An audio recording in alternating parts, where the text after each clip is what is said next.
বছরের এই শেষটায় এসে অনেক মানুষকে ধন্যবাদ জানানোর আছে। যারা আপন সেজে পিছন থেকে ছুরি মারছিল তাদেরও ধন্যবাদ। যারা কথা দিয়ে মন ভাঙ্গা ফেলাইছিল সেই মানুষগুলোরও ধন্যবাদ। ছেড়ে যাওয়া মানুষগুলোর আরো বেশি ধন্যবাদ। নানানভাবে যারা আমার ঠকাইছে তাকেও অনেক ধন্যবাদ।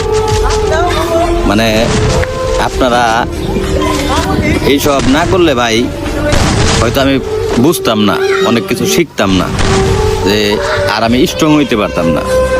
আপনাকে এই ছোট ছোট ধাক্কাগুলা আমারে হয়তো সামনে বড় কিছু করে তুলতে পারে। মানে যে কষ্ট, মানে কষ্টগুলা হয়তো আমার সফলতা এনে দিতে পারে।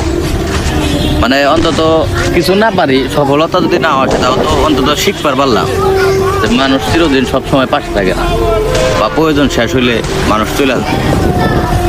ওই হিসাবে মনে করেন আপনাকে আমি সবসময় ধন্যবাদ।